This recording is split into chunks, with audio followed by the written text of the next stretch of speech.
तो चलो भैया, सभी को गुड मॉर्निंग, गुड इवनिंग। आज के वीडियो में पूरा देसी भाषा में हम लोग जो है वार्नर थ्योरी को समझने वाले हैं। और आज के बाद वार्नर थ्योरी आपका क्रिस्टल क्लियर हो जाएगा, पूरा मक्खन के जैसा आपका दिमाग में जाके बैठ जाएगा। भाई आज के बाद आप फिर कभी नहीं भूलोगे, दावा करते हैं। जो भी वीडियो में लगे 10 मिनट 15 मिनट समझाने में, लेकिन इससे जिस टाइप का क्वेश्चन बनता है पूरा डिटेल से समझाने वाले, वीडियो के अंत तक बने रहो। देखो भाई साहब, यहां देखो हम लोग समझने वाले वार्नर थ्योरी। वार्नर जो एक साइंटिस्ट का नाम है, जिसको फादर ऑफ कोऑर्डिनेशन केमिस्ट्री भी बोलते हैं। मतलब जो कोऑर्डिनेशन कंपाउंड का जो पिताजी बोलते हैं, जनक बोलते हैं। जो सबसे पहले जो कोऑर्डिनेशन कंपाउंड के बारे में बताया था, खोज किया था, वो भाई साहब था वार्नर। कौन था? वार्नर। ठीक है। और बहुत सारा किताब में इसका नाम लिखल रहता, अल्फ्रेड वार्नर। तो हम लोग वार्नर को याद रखना।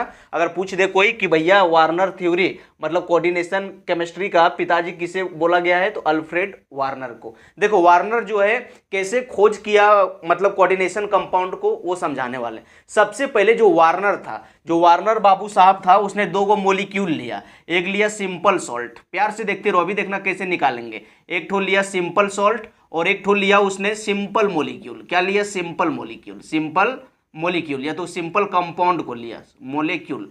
तो देखो सिंपल सॉल्ट के जगह हम ले लिया COCl3, कोबाल्ट क्लोराइड। क्या ले लिया? Cobalt chloride. और यहाँ सिंपल मोलिक्यूल के जगह में ले लिया भाई साहब इसने NH3। जब ये सब दोनों को जब ये मिलाया जब दोनों को मिलाया तो एक से ज्यादा प्रकार का कंपाउंड का फॉर्मेशन हुआ, एक से ज्यादा प्रकार का। इसने देखा कि भैया जब हमने कोबाल्ट क्लोराइड को और अमोनिया को आपस में मिक्स किया तो एक से ज्यादा प्रकार का कंपाउंड बन गया। यहां जो बन गया COCl3 इंटू 6 टाइम NH3 बन गया। और मिलाया तो देखा कि इसमें COCl3 इंटू 5 टाइम NH3 बन गया। और भाई साहब COCl3 और 4 टाइम NH3 बन गया। और इसका COCl3 और यहां पर इसका 3 टाइम NH3 मिल गया। जब इतना प्रकार का चीज बना तो जो ये वार्नर था, ये भाई साहब हो गया कंफ्यूज। बोला यार यहाँ तो कुछ जादू हो रहा है भैया। एक हम सिंपल सॉल्ट लिए और एक सिंपल मोलिक्यूल लिए, दोनों को आपस में मिक्स किए तो एक से ज्यादा प्रकार का कंपाउंड बन गया। अब उसने क्या किया समझो, ये जो बना है COCl3 जो बना है, यहाँ COCl3 कोबाल्ट क्लोराइड और 6 टाइम NH3 ले लिया। 6 टाइम इसने क्या ले लिया? NH3। और इसको जो है एक्सेस अमाउंट में, यहां देखो एक्सेस अमाउंट में जो है भाई साहब इसने सिल्वर नाइट्रेट को मिला दिया। क्या मिला दिया? Silver nitrate. जब इसको सिल्वर नाइट्रेट को मिलाया तो इसने देखा कि ये जब सिल्वर नाइट्रेट इसमें हम मिला दिए तो यहां से 3 मोल AgCl बन गया। 3 मोल AgCl। और AgCl का आप पढ़े होंगे कि इसका व्हाइट PPT होता है, व्हाइट प्रिसिपिटेट बन गया। अब इसने फिर से दिमाग लगाया, वार्नर ने देखा कि भाई साहब यहां तो जादू हो रहा है यार, कुछ तो हो रहा है। यहां पर जो है इस कंपाउंड में जो है, यहां पर देखो कोबाल्ट भी है, क्लोरीन भी है और यहां अमोनिया भी है। लेकिन ये जो यहां पर सिल्वर है, ये सिर्फ अमोनिया से लेके भागा, अमोनिया के साथ जाके ये कंपाउंड बनाया, अमोनिया के साथ जाके प्रिसिपिटेट बनाया। यहां पर कोबाल्ट भी था और अमोनिया भी था, ये सब के पास सिल्वर क्यों नहीं गया? सिल्वर सिर्फ क्लोरीन के पास ही क्यों गया? इसके दिमाग में ख्याल आने लगा, ये सोचने लगा कुछ तो है, कुछ तो भाई साहब यहाँ जादू है, जिसके वजह से सिल्वर जो है क्लोरीन को लेके भाग गया। और तब इसने बताया कि यहाँ पर जो है ये जो अमोनिया जो है पूरा टाइटली बॉन्डेड है, पूरा कॉम्प्लेक्स, इसे इस प्रकार से चिपका हुआ है, इस तरह से कॉम्प्लेक्स बना लिया है कि इसको लेके नहीं भाग पाया। और ये जो क्लोरीन है ये भाई साहब बाहर में था, जिसको इजिली से आया सिल्वर और लेके भाग गया और प्रिसिपिटेट बनाया। फिर इसने यहां से एक फार्मूला को डिजाइन किया कि भाई साहब इसका फार्मूला इस तरह होगा, CO और इसके पास क्या है, ये जो टाइटली बॉन्डेड है NH3 कितना बार है? 6 बार। तो यहाँ 6 लगा दिया और उसने बोल दिया कि जो Cl3 जो रहता है ये बाहर में रहता है। और इस तरह से भाई साहब इसने कोऑर्डिनेशन कंपाउंड का जो है खोज किया। और सबसे पहला कोऑर्डिनेशन कंपाउंड जो था ये था भैया, फर्स्ट कोऑर्डिनेशन कंपाउंड। अगर कोई पूछ ले कि फर्स्ट कोऑर्डिनेशन कंपाउंड क्या था, तो फर्स्ट कोऑर्डिनेशन कंपाउंड ये था। ठीक है। उसके बाद जो है वार्नर जो और बहुत सारा स्टडी किया, बहुत सारा खोज किया, बहुत चीज पाया। और जब इस तरह उसने देखा तो उसने एक बात बोला, उसने एक बात बोला कि भाई साहब समझो समझो कि यहाँ पर जो कोऑर्डिनेशन कंपाउंड में जो मेटल होता है, कोऑर्डिनेशन कंपाउंड में इसने बता दिया कि जो कोऑर्डिनेशन सीसी कोऑर्डिनेशन कंपाउंड में जो भाई साहब आपका मेटल होता है, क्या होता है, मेटल होता है, इसके पास दो तरह का वैलेंसी होता है। इसके पास दो तरह का वैलेंसी होता है। एक होता है प्राइमरी वैलेंसी, क्या बोल होता है, प्राइमरी वैलेंसी, ठीक है, प्राइमरी वैलेंसी। और इसने बोला एक दूसरा होता है सेकेंडरी वैलेंसी, क्या होता है, सेकेंडरी वैलेंसी। और इसने बताया कि जो प्राइमरी वैलेंसी जो होता है वो भाई साहब ऑक्सीडेशन नंबर को रिप्रेजेंट करता है। किसको रिप्रेजेंट करता है, ऑक्सीडेशन नंबर को। और सेकेंडरी वैलेंसी जो होता है ये भाई साहब कोऑर्डिनेशन नंबर को रिप्रेजेंट करता है। क्या बोल दिया, कोऑर्डिनेशन नंबर को रिप्रेजेंट करता है। अब चलो प्राइमरी वैलेंसी और सेकेंडरी वैलेंसी के बारे में थोड़ा पढ़ लेते हैं। तो देखो भैया, ये जो प्राइमरी वैलेंसी जो होता है, primary valency it represents oxidation number of central metal atom. मतलब बता दिया कि ये जो प्राइमरी वैलेंसी जो होता है वो जो है सेंट्रल मेटल आइटम का ऑक्सीडेशन नंबर को रिप्रेजेंट करता है। और जो सेकेंडरी वैलेंसी जो होता है मेटल के पास, it represents coordination number of central metal atom. मतलब ये जो सेकेंडरी वैलेंसी है कोऑर्डिनेशन नंबर को रिप्रेजेंट करता है। फिर उसने सेकंड बात में बताया कि it is satisfied by negative ligand. मतलब ये बोल दिया कि ये नेगेटिव लिगेंड के द्वारा सेटिस्फाई होता है ऑक्सीडेशन नंबर। ये जो प्राइमरी वैलेंसी है वो नेगेटिव लिगेंड्स के द्वारा सेटिस्फाई होता है। और इसने बोल दिया कि जो सेकेंडरी वैलेंसी है it is satisfied by negative और न्यूट्रल लिगेंड। समझो यहां पर देखो, यहां पर जो बाहर निकला है, यहां पर देखो, यहां पर जो ये निकला हुआ है इसने बोल दिया कि ये मेरा जो है प्राइमरी वैलेंसी है। क्या है, प्राइमरी वैलेंसी। और यहां पर जो लिगेंड्स है, ये सब जो लिगेंड्स है इसको बोल दिया कि ये सेकेंडरी वैलेंसी है। और जो ये प्राइमरी वैलेंसी को बोल दिया कि ये हमेशा नेगेटिव रहेगा, सेटिस्फाइड बाय नेगेटिव लिगेंड्स। ये नेगेटिव देखो Cl माइनस होता है कि नहीं, देखो यहाँ क्या होता है Cl माइनस, SO4 में -2 चाहे तो देखो ये सब माइनस आ रहा है। तो बोल दिया कि जो बाहर में जो प्राइमरी वैलेंसी होता है ये नेगेटिव लिगेंड के द्वारा सेटिस्फाई होता है। और ये जो अंदर में जो ये लिगेंड होता है, अंदर में जो लिगेंड होता है ये जो है नेगेटिव भी हो सकता है और ये न्यूट्रल भी हो सकता है। यहाँ जो अंदर में जो लिगेंड है वो नेगेटिव भी हो सकता है, न्यूट्रल भी हो सकता है, वही बोल दिया। और ये बोला कि primary valency is ionisable, primary valency is ionisable. मतलब समझो यहाँ पर क्या है, मेरा एक मोलिक्यूल जो बना हुआ है CONH3 के होल 6 और यहाँ बन गया क्या, Cl3। जब इसको तुम पानी में डालोगे, जब इसमें पानी में डाल दोगे तो होगा क्या, समझो ये जो बाहर वाला है आयंस में टूट जाएगा। ये कैसे टूटेगा, इस तरह से टूटेगा, CONH3 के होल 6 और यहाँ पर क्या टूट जाएगा 3Cl माइनस। तो देखो यहाँ 3 प्लस में टूटा और ये माइनस में टूटा।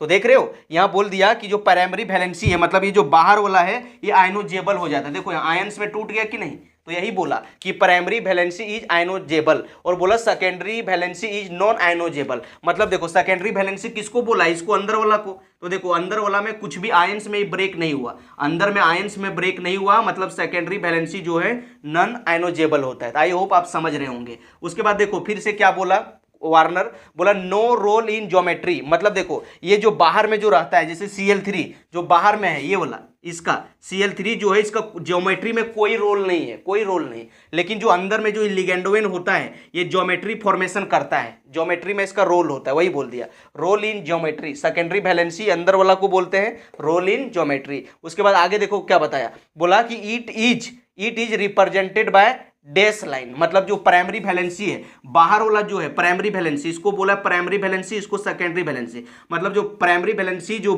स्क्वायर ब्रैकेट के जो बाहर में है इसको हम लोग जो है डैश लाइन से रिप्रेजेंट करते हैं, इस तरह से डैश लाइन से। और बोल दिया कि अंदर में जो लिगेंडोइन है, लिगेंडोइन सेकेंडरी वैलेंसी जो है रिप्रेजेंटेड बाय सॉलिड लाइन, इसको इस तरह से सॉलिड लाइन से रिप्रेजेंट करते हैं। ठीक है, वही बोल दिया कि ये जो प्राइमरी वैलेंसी इसको डैश लाइन से रिप्रेजेंट करते हैं और इसको सॉलिड लाइन से रिप्रेजेंट करते हैं। तो चलो थोड़ा हम लोग स्ट्रक्चर छाप के सीखते हैं। हम लोग समझ गए कि कोऑर्डिनेशन कंपाउंड का खोज कैसे हुआ, एक बार और डिटेल से समझा देते हैं। सबसे पहले क्या है, वार्नर थ्योरी पढ़ रहे हैं तो वार्नर को जो है फादर ऑफ कोऑर्डिनेशन केमिस्ट्री कहा गया है। सबसे पहले वार्नर क्या किया कि सबसे पहले उसने एक सिंपल सॉल्ट लिया और एक सिंपल मोलिक्यूल लिया। सिंपल सॉल्ट के जगह हम COCl3 ले लिया, कोबाल्ट क्लोराइड, और सिंपल मोलिक्यूल की जगह हम NH3 लिया, दोनों को आपस में मिक्स किया तो एक से ज्यादा कंपाउंड बन गया, सेवरल कंपाउंड, ये बन गया, ये बन गया, ये बन गया, ये बन गया। फिर इसने सोचा कि यार गजब हो गया, बड़ा जादू हो गया भाई साहब। फिर क्या किया कि शुरू में जो बनल था COCl3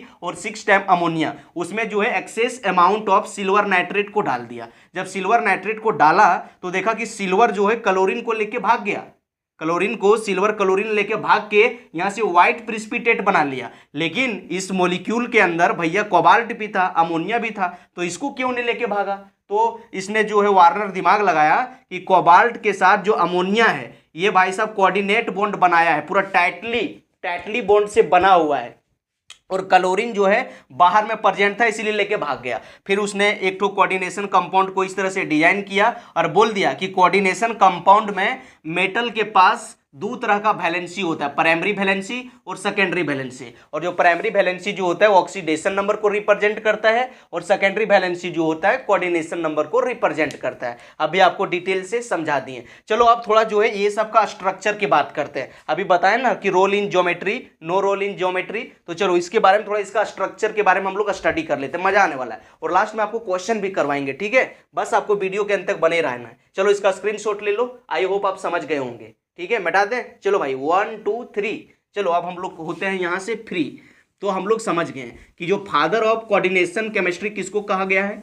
अल्फ्रेड वार्नर को। वार्नर को किसको बोला गया है? वार्नर को। चलो अब हम लोग थोड़ा पढ़ लेते हैं स्ट्रक्चर ऑफ कोऑर्डिनेशन कंपाउंड। क्या पढ़ लेते हैं? Structure.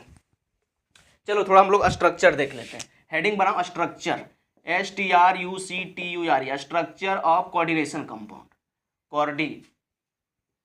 Coordination, structure of coordination compounds. बड़ा मजा आने वाला है, प्यार से देखते रहो, प्यार हो जाएगा भैया, पूरा गारंटी है कि आपको प्यार हो जाएगा। अभी आपने देखा कि जब वार्नर था, देखो प्यार से देखो, अभी फिर से हमको आपको सिखा रहे हैं। जो वार्नर था, वार्नर जब कोबाल्ट क्लोराइड को और इसने जब अमोनिया को आपस में मिलाया, क्या मिलाया? अमोनिया को, सिंपल सॉल्ट और सिंपल मोलिक्यूल को जब मिलाया तो एक से अनेक प्रकार का कंपाउंड का फॉर्मेशन हुआ, एक से अनेक प्रकार का कंपाउंड का फॉर्मेशन हुआ। क्या क्या हो गया? ये देखा कि COCl3 और यहाँ से मेरा बन गया 6 टाइम NH3, ये बन गया। फिर इसको बना था COCl3 और 5 टाइम NH3, ये बना था। और क्या बना? COCl3 और 4 टाइम NH3, ये बन गया। और क्या बना? COCl3 बना था और 3 टाइम NH3 बन गया। अब उसने जब कोऑर्डिनेशन कंपाउंड को यहाँ से डिजाइन किया तो बोला कि कोबाल्ट के पास 6 गो वैलेंसी होता है, 6 बॉन्ड बना सकता है। तो इसने क्या किया? कोबाल्ट ले लिया और इसके पास 6 गो NH3 है, 6 टाइम NH3 है, 6 टाइम क्या है? NH3। तो ये ले लिया, कितना बार है? 6 बार, तो यहाँ 6 बार ले लिया, ठीक है। और उसके बाद क्या है? जो बच गया क्लोरीन, क्लोरीन लेके क्या बोलते हैं, सिल्वर लेके भागा था, तो Cl3 बाहर में रख दिया। इसी तरह से यहाँ से फिर एक नया कोऑर्डिनेशन कंपाउंड का डिजाइन किया। इसको देखो, कोबाल्ट 6 बॉन्ड बनाता है तो यहाँ 5 गो अमोनिया है, तो कोबाल्ट के पास जो है यहाँ NH3 जो रख दिया, 5 बार रख दिया, 6 बॉन्ड बनाता है, तो एक को यहाँ से Cl ले लिया। क्या ले लिया? Cl। अब कितना बाहर में बच गया? Cl2, तो यहाँ रख दिया Cl2। क्या रख दिया? Cl2। फिर इसी तरह से देखो यहाँ पर जो है कोबाल्ट, कोबाल्ट कितना बॉन्ड बनाता है? 6 गो। तो यहाँ से एक नया कोऑर्डिनेशन कंपाउंड का डेवलप किया कि कोबाल्ट जो है 6 बॉन्ड बनाता है। यहाँ अमोनिया कितना है? 4 बार। NH3 कितना बार है? 4 बार। तो और कितना घट रहा है? 2 बार। तो यहाँ Cl2 ले लिया और एक Cl को बाहर कर दिया, एक Cl को बाहर कर दिया। उसके बाद देखो यहाँ से जब इसका एक कोऑर्डिनेशन कंपाउंड बनाया कि ये 6 बॉन्ड बनाता है, तो यहाँ CO है और अमोनिया कितना बार है? 3 बार है। NH3 कितना बार है? 3 बार। चाहिए 6 बार, तो 3 को क्लोरीन अंदर रख लिया और बाहर में कुछ नहीं रखा, ठीक है? बाहर में कुछ नहीं रखा। तो देखो भैया, जब तुम पानी डालोगे, कभी कभी पूछ देता है कि ये जो मॉलिक्यूल है, ये जो मॉलिक्यूल है कितना प्रकार का आयन को प्रोड्यूस करेगा, ये जो मॉलिक्यूल है कितना प्रकार का आयन प्रोड्यूस करेगा, ये मॉलिक्यूल कितना तरह का आयन प्रोड्यूस करेगा, ये मॉलिक्यूल कितना तरह का आयन को प्रोड्यूस करेगा। यहाँ से क्वेश्चन पूछ लेता है और इसका कभी कभी ज्योमेट्री पर पूछ लेता है। अगर तुम इसका ज्योमेट्री छापोगे तो कैसे छापोगे? समझो भैया, इसका देखो कोऑर्डिनेशन नंबर कितना है? 6 है। कोऑर्डिनेशन नंबर कितना है? 6 है। और 6 जब बनाता है तो ये ऑक्टाहेड्रल स्ट्रक्चर बनाता है। तो इसको कैसे हम लोग छापेंगे? स्ट्रक्चर के माध्यम से। देखो यहाँ बीच में कोबाल्ट है, तो यहाँ कोबाल्ट रख देंगे और यहाँ कितना है? 6 बार। तो यहाँ 6 बार लगा देंगे, 1 2 3 4, एक ऊपर 5, एक 6। देखो यहाँ अमोनिया कितना बार है? 6 बार। तो 6 बार लगाएंगे तो हो जाएगा NH3, फिर से हो जाएगा NH3, फिर से यहाँ होगा NH3, फिर से यहाँ होगा NH3 और फिर से होगा यहाँ NH3। ये जो देखो इस तरह से स्ट्रक्चर बनाता है ऑक्टाहेड्रल। ठीक है। उसके बाद देखो ये अंदर वाला तो बना लिए, ये ज्योमेट्री में ऑक्टाहेड्रल को प्रोड्यूस करता है। अभी बताएं कि बाहर वाला को हम लोग क्या बोलते हैं, बाहर वाला को हम लोग बोलते हैं प्राइमरी वैलेंसी और अंदर वाला को क्या बोलते हैं, सेकेंडरी वैलेंसी। अभी बोले कि सेकेंडरी वैलेंसी जो है ज्योमेट्री में रोल प्ले करता है और प्राइमरी वैलेंसी नहीं करता है, तो इसको Cl3 है कहीं भी 3 बार लगा दो। चलो इसको हम लोग देखे थे कि इसको जो हम लोग डॉट लाइन से इस तरह से रिप्रेजेंट करते थे, एक Cl यहाँ लगा दिए, एक Cl यहाँ लगा दिए, एक Cl यहाँ लगा दिए। तो जिस तरह आपका मन करे उस तरह से आप लगा सकते हो। इसी तरह से यहाँ देखो सेकेंड, अगर इसका हम लोग स्ट्रक्चर छापे तो कैसे छाप सकते हैं। देखो यहाँ मेरे पास कोबाल्ट है और आप जानते हो कि अंदर में कितना लिगेंड है, 6 गो, 5 गो, एक 6 गो, 6 गो जब है तो ये क्या बनाएगा, ये मेरा बनाएगा ऑक्टाहेड्रल। क्या बनाएगा, ऑक्टाहेड्रल, ऑक्टाहेड्रल बनाएगा। अब देखो अंदर में कितना है भैया, 5 गो, कितना है 5 गो, तो हो जाएगा आपका NH3, फिर से हो जाएगा NH3, फिर से आपका हो जाएगा NH3, फिर से आपका हो जाएगा NH3 और फिर से हो जाएगा आपका NH3। और देखो एक ठो क्लोरीन है, तो जब भी आप क्लोरीन को रिप्रेजेंट करोगे ना, क्लोरीन को जब भी दिखाओगे तो क्लोरीन को आपको इस तरह से, यहाँ क्लोरीन इस तरह से दिखाना होगा क्लोरीन को, क्योंकि देखो इसको अंदर में जो है ये नेगेटिव ना है, ये नेगेटिव है, देखो बाहर में टूटता भी है। तो अगर क्लोरीन को अंदर ले रहे हो तो एक सॉलिड लाइन से भी बनाना होगा और एक डॉट लाइन से भी बनाना होगा। आप जान रहे हो कि इसका स्ट्रक्चर होता है वो ऑक्टाहेड्रल। अब देखो बाहर में कितना क्लोरीन है, 2 गो, तो 2 क्लोरीन आप कहीं भी लगा दो। चलो एक क्लोरीन यहाँ लगा दिए Cl और एक क्लोरीन हम लोग यहाँ लगा दिए, तो इसका स्ट्रक्चर इस तरह से छाप सकते हो। अगर तुम तीसरा का स्ट्रक्चर छापना चाहो इसका, तो इसका कैसे छापोगे, देखो यहाँ सबसे पहले अंदर में कोबाल्ट है और अंदर में 6 लिगेंड है, मतलब ऑक्टाहेड्रल स्ट्रक्चर बनेगा 1 2 3 4 5 और 6। देखो भैया सबसे पहले कितना है, अमोनिया 4 बार लगा दिए, NH3, फिर से लगा दिए NH3 और फिर से NH3 लगा दिए। अब देखो 2 बार क्लोरीन है, तो जब भी क्लोरीन को लगाओगे तो भैया सॉलिड के साथ साथ आपका डैश भी रहना चाहिए। 2 गो क्लोरीन है तो 2 सॉलिड के साथ 2 गो डैश लगा देंगे। देखो ये सब जो है वो ऑक्टाहेड्रल में सज गया। अब मेरे पास देखो बाहर में क्या बच गया, बाहर में देखो एक ठो क्लोरीन है, तो एक ठो क्लोरीन को कहीं भी लगा दो। चलो यहाँ लगा दिए, यहाँ लगा दिए क्लोरीन को, यहाँ लगा दिए क्लोरीन को। इसी तरह से अगर आप चौथा का स्ट्रक्चर छापना चाहो तो कैसे छापोगे, समझो। यहाँ पर देखो मेरा CO है, क्या है CO, और जान रहे हो कि 3 गो यहाँ 3 गो यहाँ, ऑक्टाहेड्रल स्ट्रक्चर बनेगा। और ऑक्टाहेड्रल स्ट्रक्चर बनाने के लिए इस तरह से हम लोग को ड्रॉ करना होगा, एक ऊपर एक नीचे। अब देखो भैया यहाँ पर क्या है, 3 गो आपका NH3 है, तो पहले 3 गो NH3 लगा दो, लगा देते हैं। एक NH3 यहाँ लगा दिए और सपोज डैट एक तो NH3 हम लोग यहाँ लगा दिए, ठीक है, लगा दिए। उसके बाद देखो इसके पास कितना है, 3 गो Cl है, तो जब Cl को लगाओगे, तो जब भी Cl को लगाओगे तो इसमें डॉट लाइन भी रख देना। तो एक Cl यहाँ हो गया, एक Cl यहाँ हो गया, तो डॉट लाइन रख देना, Cl रखोगे तो एक Cl यहाँ है, जिसको डॉट लाइन। देखो ये ऑक्टाहेड्रल स्ट्रक्चर बना लिया, तो 6 को बन गया। अब देखो बाहर में कुछ नहीं है, तो इसमें बाहर में नहीं लगाएं।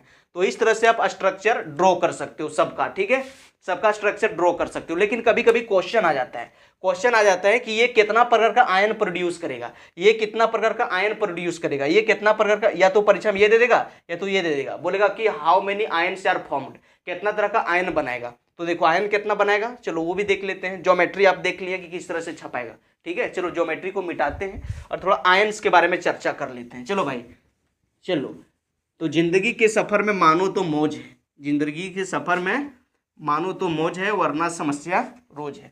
खाओ पियो शान से, दुश्मन जलेगा तेरे नाम से। चलो दुनिया को जलाने का एक ही तरीका है, जो आपसे जलता है उसको जब देखते हो ना अगल बगल, इतना मुस्कुराओ, इतना हंसो कि उसको देख के जलन फील होने लगे, पागल हो जाए कि भैया इसको परेशान करने का इतना कोशिश करते हैं, लेकिन ये आदमी खुश कैसे रहता है, समझा कि नहीं। आप जब मुस्कुराते रहोगे ना तो इंसान जिंदा जल के राख हो जाएगा, लड़ने का कोई जरूरत नहीं है। देखो अगर आपको परीक्षा में बोले कि ये कितना आयन प्रोड्यूस करेगा, तो सबसे पहले इसको तुम कोऑर्डिनेशन कंपाउंड में चेंज करना, और जब तुम इसमें पानी डालोगे, क्या डालोगे, पानी, जब पानी डालोगे तो कौन बहेगा, जो घर से बाहर है, घर से बाहर है। अगर बाढ़ आ गया, यहाँ खूब जोर से बूंद पड़ने लगा, बरसात होने लगा बहुत जोर से, अब सारा सामान जो है घर के अंदर रखल था और कुछ सामान था घर के बाहर था। अब पानी जब जोर से पड़ने लगा तो बाहर में जो रहता है उसको बहा के ले जाता है कि नहीं, अंदर वाला तो कुछ नहीं होता है। उसी तरह से जब आप पानी डालोगे कोऑर्डिनेशन कंपाउंड में, तो बाहर वाला आयंस में टूट जाएगा, अंदर में कोई फर्क पड़ने वाला नहीं है। तो यहाँ कैसे टूटेगा, देखो यहाँ टूटेगा CONH3 के होल 6, और भैया देखो यहाँ 3 गो है तो यहाँ 3Cl माइनस में टूटेगा और 3 प्लस में टूटेगा। देखो 3 गो आयन ये दिया और 1 गो आयन ये दिया, तो टोटल यहाँ मेरे पास कितना आयन्स बन गया, 4 आयन्स। तो याद रखना कि ये कितना आयंस बना रहा है, 4 आयंस। ठीक है, अगर इसमें पानी डालोगे, देखो इसमें अगर तुम पानी डालोगे तो क्या होगा, घर से बाहर जो है वही तो टूटेगा। तो यहाँ मेरा क्या बनेगा, CO, और यहाँ मेरा क्या है NH3 के होल 5 और Cl, ये टूटेगा। देखो बाहर में कितना क्लोरीन, 2 क्लोरीन, तो 2Cl माइनस में टूटेगा और ये 2 प्लस में टूटेगा। तो देखो 2 आयन यहाँ और 1 आयन यहाँ, तो टोटल कितना आयंस बना रहा है, 3 आयंस। तो 3 आयंस यहाँ फॉर्म हो रहा है। ठीक है, देखो भैया एक क्वेश्चन और यहाँ से दाग सकता है आपका कि इसमें कितना आयन प्रोड्यूस हो रहा है। जब इसको पानी में डालोगे तो देखो ये क्या टूटेगा, यहाँ से टूटेगा CONH3 के होल 4 और यहाँ टूटेगा Cl2, और बाहर में देखो एक वो है तो एक आयन में ये टूटेगा, एक आयन में ये टूटेगा। ठीक है, तो देखो यहाँ कितना आयंस का प्रोड्यूस हो रहा है, 1 आयन 2 आयन, यहाँ कितना आयंस बन रहा है, 2 आयंस। ठीक है, तो याद रखना कि एग्जाम में आपको ये ला दे दे कि कितना आयन बनाएगा, तो कितना आयन बनेगा, 2 आयन। देखो यहाँ से पहले यहाँ बनाए फिर वहाँ गए। अब देखो इसी तरह से इसमें तुम पानी डालोगे, इसमें अगर तुम पानी डालोगे तो घर के बाहर तो भैया है नहीं, चार्ज यहाँ है क्या, नहीं है, तो यहाँ पर मेरा 0 आयंस बनेगा। क्या बनेगा, 0 आयंस, मतलब एक एक वो है, एक एक ना है भैया, 1 आयंस एक एक तो है, ये न्यूट्रल मॉलिक्यूल बन गया ना। 0 आयंस बोल दो या तो एक मॉलिक्यूल एक एक तो है, ये है। पानी अगर कहाँ से बढ़ा, कहाँ से इसको तोड़ पाएगा, सब घर के अंदर है, घर के अंदर है तो पानी आया तो बहा के नहीं ले जा पाया ना, समझे। चलो भाई, तो इस तरह से आयन प्रोड्यूस करेगा। अब अगर आपको बोल दे कि ये चारों कंपाउंड अगर परीक्षा में दे दिया और इसमें पूछा कि इलेक्ट्रिकल मोबिलिटी या तो इलेक्ट्रिकल कंडक्टिविटी किसका ज़्यादा है, अगर एग्जाम में ये चारों थोड़ा क्वेश्चन दे दिया, इसको दे दिया ए मान के, इसको दे दिया बी, इसको मान दिया सी, इसको मान दिया डी, बोला कि इलेक्ट्रिकल कंडक्टिविटी CONDUCITIVI